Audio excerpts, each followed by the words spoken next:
Neste ano, em alusão ao Dia Mundial da Audição, comemorado no início do mês de março, dia 3 de março, a Organização Mundial da Saúde chama a atenção sobre como prevenir a perda auditiva. O slogan da campanha este ano é: mudando mentalidades, vamos tornar os cuidados com o ouvido e a audição uma realidade para todos.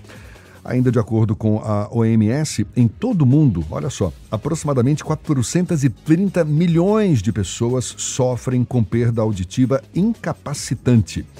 E a gente aprofunda o assunto, conversando agora com a médica otorrinolaringologista Thaisa Cavalcante, nossa convidada agora nesse comecinho da manhã, aqui no Issa Bahia. Um prazer recebê-la, doutora Thaisa. Seja bem-vinda, bom dia, tudo bom? Bom dia, Jefferson, bom dia, Laís, bom dia, Paulinho, bom dia a todos os ouvintes também. Eu fico muito feliz de estar aqui no Issa Bahia, que é um programa que eu escuto há muito tempo, e falando sobre audição, que é o que conecta a rádio com o ouvinte, então tem é tudo a ver, é um assunto muito importante, porque é a audição que faz com que a gente tenha essa conexão.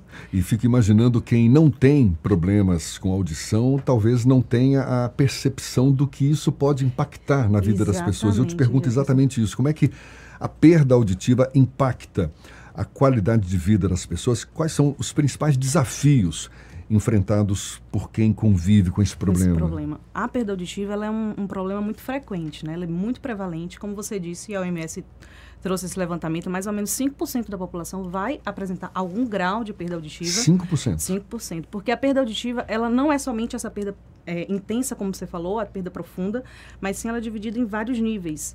Então, a depender de cada nível, a gente vai ter um tipo de manifestação. Esses 5% estão incluídas as pessoas que já vão avançando com a idade? Todos, ou independentemente disso? Na verdade, porque como a perda auditiva ela pode acontecer independente da idade, então a gente tem perda auditiva desde o nascimento, que são as perdas congênitas, até a perda auditiva do envelhecimento, esses 5% da população mundial, que é um número muito importante, ela vai acontecer nessa intensidade, independente do grau de intensidade em todas as pessoas, entendeu? Então, o nível de desconforto e o nível de comprometimento da função vai depender do grau dessa perda.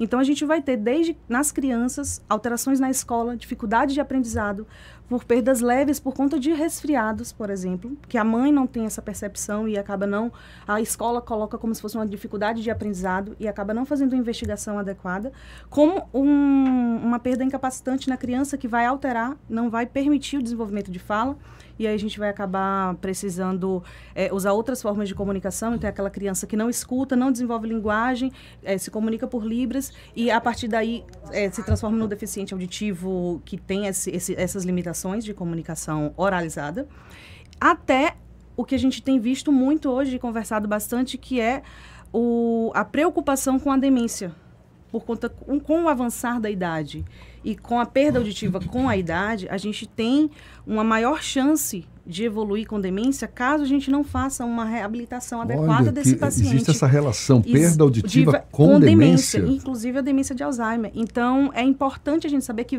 a gente vai ter várias influências na rotina e no desenvolvimento desse paciente. Desde a comunicação, isolamento. A gente tem também relação da perda auditiva com depressão. O paciente ele passa a se isolar por conta do constrangimento. Então, a partir do momento que ele sai com amigos, com colegas, até no próprio ambiente de trabalho, e ele precisa ficar repetindo, você disse o quê? O que foi? Então, esse tipo de constrangimento começa a gerar um isolamento desse paciente. Eu estou imaginando aqui, estou vendo que são várias causas que justificam essa perda auditiva. A velhice, uma delas. Uma delas, a gente vai ter a perda com a idade, né? Que é natural. É uma perda, digamos, natural, essa auditiva com o avanço da idade? A gente não diria natural. A perda com o avanço da idade, ela vai ter fatores também. A gente vai ter a perda das células auditivas, das células ciliadas, e essa perda vai acontecer por conta de, inclusive, hábitos de vida. Então, um paciente que tem diabetes, um paciente que tem hipertensão, que não faz atividade física, ele vai ter uma dificuldade de perfusão, de vascularização desse ouvido. A gente tem uma maior morte dessas células. Então, a gente tem um aumento dessa perda. Óbvio que existe causas genéticas também, pré-exposição familiar, que faz com que a gente tenha essa perda progressiva. É uma perda congênita, no caso, né? A congênita na infância, mas com o avanço da idade, eu falaria uma perda progressiva. Geneticamente, ele tem uma tendência a perder a audição. E aí ele tende, nessa presbiacusia, a fazer essa perda progressiva com a idade.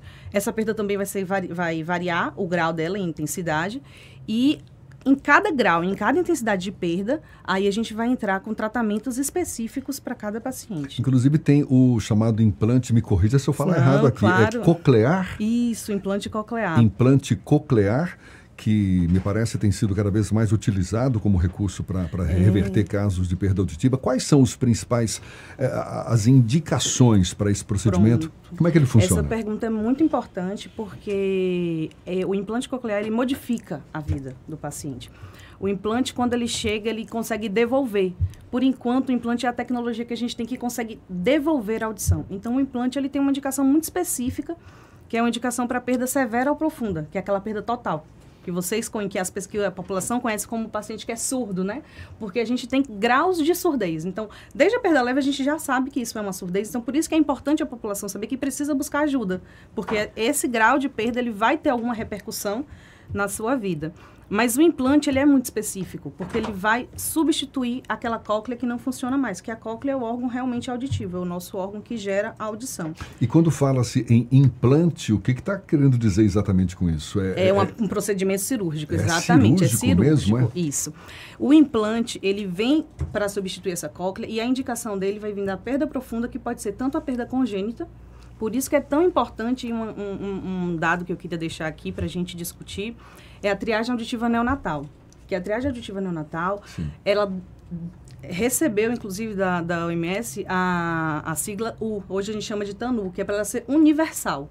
Ou seja, 100% das crianças nascidas vivas precisam fazer essa triagem, para que a gente saiba se essa criança tem perda auditiva já na maternidade. Hoje não é o que ocorre. Não é o que ocorre. Infelizmente, a nossa cobertura de triagem auditiva neonatal é muito baixa ainda.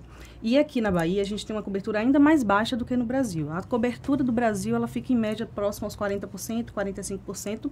Aqui na Bahia, a gente está em média de 15%. O último trabalho que eu vi, de 2022, estava mostrando 15% de cobertura. Bebezinho recém-nascido se submete a esse tipo de exame. Esse recém-nascido, ele tem que fazer a triagem auditiva neonatal, de preferência ainda na maternidade, entre 24 e 48 horas de nascido, para que a gente saiba, é um teste de triagem, então a gente vai retestar e vai reavaliar esse paciente, mas para que a gente consiga já diferenciar quem tem um risco de perda auditiva e a partir daí a gente tem um tempo para reabilitar esse paciente. Então, na triagem auditiva neonatal, quando a gente tem a falha, a gente tem 3 e 6. O que isso quer dizer? A gente tem um mês para organizar esse paciente, avaliar, fazer o teste da orelhinha, que é conhecido, que é a triagem auditiva neonatal, é o teste da orelhinha. Faz a maternidade, o paciente falhou, ele precisa ser retestado e iniciar a investigação. Investigou esse paciente em um mês, ele realmente tem perda auditiva, aí a gente vai encaminhar esse paciente para reabilitar, porque em 3 meses a gente tem que ter concluído essa investigação para em 6 meses esse paciente estar reabilitado. Quando fala reabilitar, é a recuperação da audição? A gente colocar um aparelho auditivo, a depender do grau de audição. Porque se for uma perda congênita, não necessariamente a gente vai ter uma medicação que resolva, entendeu? Porque os problemas que causam perda auditiva nessa fase, eles são problemas, às vezes, irreversíveis. Por exemplo, uma ototoxicidade. Uma criança que ficou na UTI, ela tem maior chance de ter perda auditiva porque ela foi exposta. Ela provavelmente teve algum problema que a levou à UTI. Ela foi exposta à medicação. A senhora falou alta toxicidade, é isso? Ototoxicidade. Porque algumas medicações são tóxicas para o ouvido, perfeito. Entendeu? Então, na UTI, a gente usa algumas medicações que, infelizmente, também prejudicam a audição. Então, quando a gente consegue chegar nesse diagnóstico, em 6 meses reabilitamos esse paciente. E aí a gente mantém a avaliação. Caso não tenha resposta com a reabilitação, aí a gente indica um implante coclear. Então, o implante coclear vai ser o procedimento cirúrgico que a gente vai submeter essa criança a colocar um aparelho dentro da cóclea, que é... Consegui uma água que eu estou com que é o órgão auditivo realmente, e ele vai estimular o nervo auditivo, e aí ele vai recuperar a audição dessa criança. O implante coclear é indicado para adultos também? Também. Ele é indicado sempre que a gente tiver uma perda severa profunda, seja na infância ou na vida adulta. Por exemplo, em caso de meningite. Imagine o desespero de você ter uma vida convencional, trabalhando, tem uma meningite e perde completamente a audição bilateral. Então, aí a gente tem a indicação também do implante coclear para recuperar. Nesses casos, inclusive, de meningite, é uma urgência, porque a gente precisa fazer ainda mais rápido, precisa reduzir o tempo de investigação, de adaptação, pelo risco de perder o órgão. A cóclea pode ossificar nesses casos. E aí a gente tem uma urgência para fazer esse procedimento. Laís quer fazer uma pergunta para a senhora também. Doutora, eu queria que você falasse um pouco sobre os lugares que oferecem esses serviços gratuitos pelo SUS. A gente tem aqui o CEPRED, que é o Centro de Prevenção, né, e Reabilitação de Deficiências. Por que eu pergunto isso? Porque meu avô, não é, tem toda uma questão assim, ele tem surdez no ouvido, ele não ouve bem, mais de 90% de perda auditiva, não é? E eu percebi assim, a importância também da família, que já é uma segunda pergunta. Primeiro, sobre esses lugares que oferecem serviços gratuitos, não é? E a importância, porque tivemos muita dificuldade no início de encaminhar meu avô para um lugar adequado, e ele foi se isolando, e a família sem ter esse entendimento. Por quê? Será que realmente é só a questão da velhice, o porquê ele está ficando assim? Mas foi uma perda auditiva muito importante, significativa, não é? Então ele passou por um processo de isolamento, e ficamos sem um direcionamento para onde levar meu avô, não é? Para dar continuidade ao tratamento. Essa pergunta é muito importante, porque a perda auditiva, às vezes, ela vai passando despercebida para a família. Então, você não percebe, principalmente nos casos da perda progressiva. Porque como ela não chega de maneira imediata, então o paciente que escutava e amanhece não ouvindo mais, então foi uma meningite, uma perda súbita, ele tem essa percepção, ele tem esse medo, ele vai procurar um profissional. O paciente que perde progressivamente, nem ele sempre tem essa sempre percepção, percebe. Né? Então, ele vai gerando desconforto, vai aumentando um pouquinho a TV e aí o familiar não gosta, reclama, ele abaixa, prefere não ouvir. Então, ele vai diminuindo esse estímulo, vai se isolando. Então, isso tudo vai fazendo com que ele leve o idoso realmente a esse processo de retração, depressão e a demência. Em relação aos serviços, a gente tem alguns centros de pacientes auditivos, que são os CERs, né, de reabilitação, do serviço de reabilitação. Fazendo a reabilitação auditiva aqui em Salvador, a gente tem o CEPRED, que é o Centro de Reabilitação do Estado, e a gente tem o CER4 nas Obras Sociais Irmã Dulce. O CEPRED, ele faz toda a parte de reabilitação auditiva, audiometria, investigação, BERA e reabilitação. O SUS, de maneira gratuita, também fornece a reabilitação para esse paciente. Então, a partir do momento que você identifica a perda, ele fornece o aparelho auditivo. Esse AAS é quem vai ajustar o paciente novamente, amplificar esse som e readaptar o paciente à rotina e devolver a qualidade de vida. No Irmã Dulce, a gente também tem esse serviço, onde a gente também faz entrega de aparelho, eles têm o serviço de reabilitação, todo o serviço de fono, porque esse trabalho do otorrino é um trabalho muito em conjunto com a fonoaudiologia. A fonoaudiologia é muito importante para a gente, do diagnóstico ao tratamento, porque a gente não vai sozinho. Então, a partir do momento que o otorrino desconfia, pede os exames, o fono é quem vai fazer esse exame para ajudar a gente no diagnóstico. A partir do diagnóstico, a gente vai em conjunto com o fono traçar o tratamento ideal para cada paciente. E no Irmã Dulce também existe o implante. O serviço de implante coclear aqui no estado da Bahia, ele é um serviço que ele só tem um centro habilitado, que é o Hospital Irmã Dulce. Esse serviço de implante coclear foi fundado por Dr. Rosauro Aguiar, que eu tive o prazer de trabalhar em conjunto com ele. Foi lá que eu fiz minha formação. Eu sou, além de otorrinolaringologista, eu sou otologista e tenho formação em implante coclear também. Então, lá a gente faz esse serviço e opera em todas as idades. Então, o implante coclear, ele vem para todas as idades. Então, você faz desde o pequenininho, nasceu. É interessantíssimo porque o que a ciência mostra pra gente é que a criança, quando implantada antes dos 2 anos de vida, ela cresce como uma criança ouvinte. Então, ela desenvolve todas as funções neurológicas de um paciente ouvinte.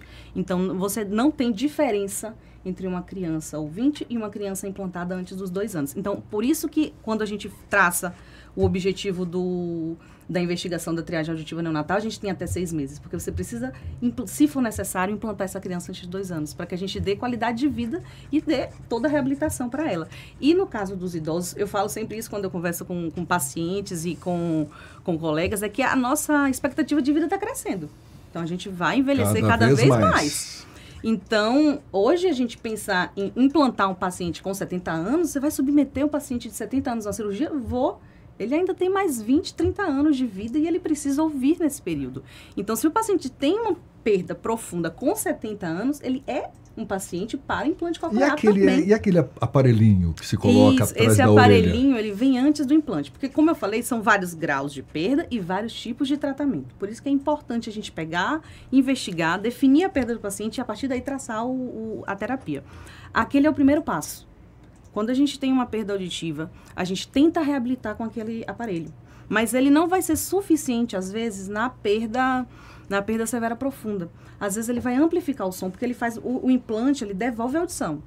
Óbvio que você vai ter que fazer terapia, fonoterapia. É todo um trabalho, novamente, para você aprender a ouvir através de um aparelho. No primeiro momento, imagino que deva ser muito coisa diferente. Né? A ativação do implante é muito emocionante. Para a criança que nunca ouviu, é a audição que ela vai ter. Então, para ela é tudo lindo, tudo novo. Mas para o adulto que já ouviu, é diferente. Então, é um novo jeito de ouvir. É você pegar um órgão que morreu como se fosse um transplante. Só que é um transplante com um órgão que não é compatível, né? Não é um órgão doado, é um órgão construído. Então, ele é elétrico. Então, você vai substituir essa cóclea por esse órgão e ele vai gerar novamente a audição. Ele vai transformar o impulso, pegar o impulso elétrico e enviar direto para o cérebro através do nervo. Então, você aprende a ouvir de uma maneira diferente. Então, os pacientes, eles referem que é uma audição um pouquinho mais metalizada, que até você conseguir naturalizar aquilo, leva um tempo. Então, tem que reabilitar. É um tempo de adaptação. Né? Você faz muita fonoterapia para conseguir readaptar. Mas o aparelho... Perdão, Laís. É só para concluir a pergunta de Jefferson. O aparelho, que é o ASI, ele é de amplificação. Então, é como se ele aumentasse o volume. Então, o paciente vai conseguir amplificar o som que ele escuta. E não é como um implante que vai substituir, vai recolocar essa audição, entendeu? Diferente. Eu queria trazer um ponto para o nosso bate-papo que eu considero super importante, que é o preconceito. Né? Muitas pessoas ainda têm muito preconceito. Eu queria que você falasse, doutora, por favor, como é que isso atrapalha? Atrapalha desde muito. o diagnóstico ao tratamento, né? Isso atrapalha muito porque atrapalha desde assumir a perda auditiva. Então, como você colocou no começo, Jefferson, os pacientes têm aquilo, não que eu vou perdendo com o tempo. Então, assumir uma perda auditiva o tempo chegou. Então, eu vou tendo aquela sensação de que envelheci, estou precisando de aparelho, já estou precisando de aparelho auditivo porque não estou escutando. Então, o próprio paciente fica em negação muito tempo, discute muito com a família, não, estou escutando sim, é você que está falando baixo, é você que não está comunicando bem, você que está falando embolado. Isso aconteceu comigo. Abre a boca, Laís, meu avô falando. Laís, você tem que olhar para mim. Eu digo, vou, mas eu não preciso estar, você não precisa me ver, porque a leitura labial é importante. É exatamente isso, porque a gente faz uma leitura orofacial também. Então, existe muito paciente que não escuta, mas que você conversa com ele e ele, sem aparelho, ele te responde, porque ele aprende a fazer a leitura orofacial. Tanto que é uma técnica muito importante para o fono, durante o teste, fazer isso aqui, para falar. Porque o paciente que tem perda auditiva, ele faz uma leitura orofacial perfeita. Então, ele consegue entender através da sua mímica. Fazer isso aqui, no caso, é colocar, esconder a boca. Exato, ele esconde a boca durante cada palavra. Então, existe muito preconceito. Preconceito em aceitar, em assumir a perda e procurar ajuda. Então, o paciente fica constrangido, aquele constrangimento mantém ele afastado ainda. E preconceito com tratamento, que é o aparelho. Então, o paciente fica constrangido de usar o aparelho. Doutora Thaís, a senhora citou várias causas da perda auditiva, causas congênitas, o avanço da idade, algumas doenças como meningite, diabetes e tudo mais. E hábitos. Por exemplo, eu me lembro, eu sou do tempo em que o headphone começou a surgir como hábito. Esse é papo de velho, né? Paulinho que levantou essa bola aqui. Hoje é a coisa mais comum a gente ver jovens utilizando um headphone, um fone de ouvido, e às vezes ouvindo alto.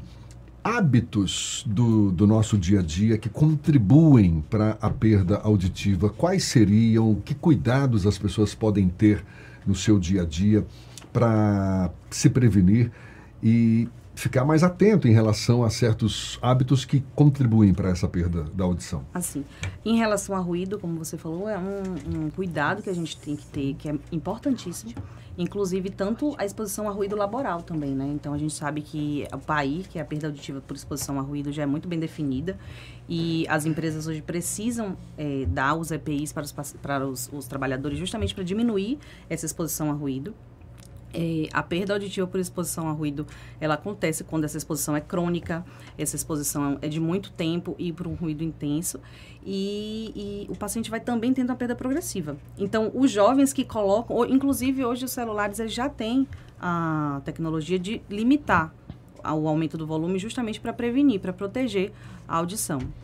Então, ter esse cuidado, evitar a exposição a ruído por muito tempo, evitar ficar muito próximo, porque a gente pode fazer um trauma acústico, principalmente quando vai para festas, hoje em dia que tem raves, paredões, essas coisas, ficar muito próximo do som. Eu tenho um caso de uma paciente que teve uma perda auditiva por exposição numa rave. Ela ficou muito tempo exposta próxima à caixa de som e fez uma perda importante depois dessa exposição. A gente tentou recuperar com o uso de corticoides, mas infelizmente ela precisou evoluir com o uso de aparelho.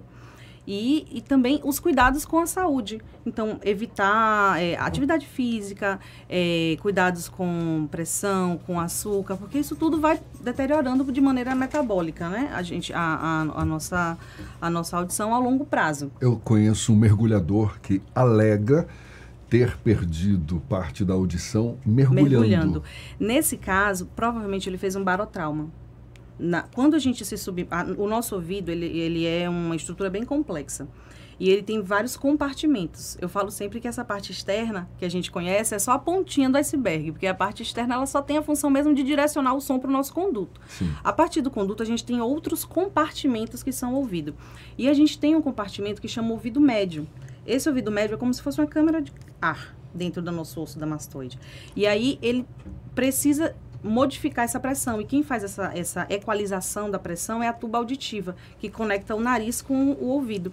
Então, quando você mergulha, por diferença de pressão, você pode fazer um barotrauma, um trauma mesmo dentro do ouvido, por conta dessa diferença, que é o mesmo que acontece dentro do avião. Você já deve ter percebido, tem que mascar chiclete, tem que deglutir alguma coisa dentro do avião. Tampar o nariz e forçar como se esse tivesse... é perigoso, porque você pode machucar e fazer um trauma também. Então, deglutir, porque você vai fazer essa função de abrir e fechar a tuba, tentando equalizar essa pressão do ouvido médio com o ambiente.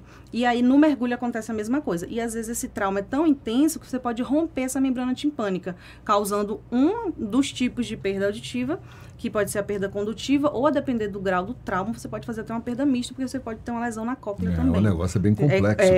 Doutora Thaisa, para a gente encerrar, quais seriam as principais orientações que a senhora daria para as pessoas cuidarem da saúde auditiva, para se prevenirem, não é, de problemas como com a perda auditiva? É importantíssimo, principalmente para as mães, focar na triagem auditiva neonatal. Então, para a gente melhorar a cobertura dessa triagem auditiva, você tem até 7 dias ou mais, né? Você pode fazer a autoemissão em qualquer momento, mas nos primeiros 7 dias você buscar esse auxílio. Se não foi feito na maternidade, ficar atenta, conversar com o pediatra. Olha, eu não fiz o teste da orelhinha, eu preciso fazer o teste da orelhinha no meu filho.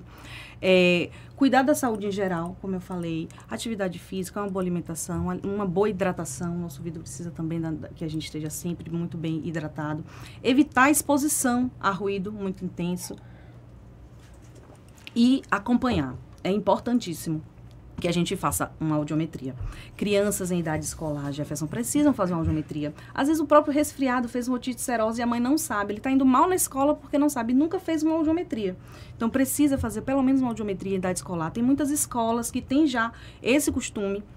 No começo do ano, solicitam, a escola solicita. Eu acho isso ótimo, porque eles chegam com a solicitação da escola. Eu conheço casos de crianças com sinais de dislexia e que, na verdade, é uma dificuldade de processamento auditivo. Auditivo central, isso, exatamente. Então, são várias funções auditivas, tá vendo? A gente tem vários processos para a gente conseguir...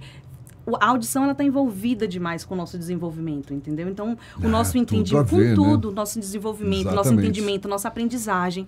Então, a gente tem que estar com esse sentido muito funcional para que a gente consiga desenvolver da maneira adequada. Então, fazer essa investigação é sempre importante, no idoso também, sempre. E, como é que eu posso falar? Tá sempre observando, investigando e percebendo. E principalmente na família. Percebeu que tem alguém com algum comportamento diferente, pega, leva para fazer uma audiometria, porque às vezes o idoso, quando chega num momento de demência, é irreversível. A gente não tem mais bom esse, muito obrigado. Doutora Thaisa Cavalcante, médica otorrinolaringologista, especialista em ouvido, em audição, né? Que Exato. É a otologia. Otologista também. Muito legal. Muito obrigado pela sua disponibilidade, pela atenção dada aos nossos ouvintes e que tenhamos boas audições sempre, não é? Um abraço, até uma próxima, então. Eu que agradeço, gente. Um bom dia. Agora, 7h58 na Tarde FM.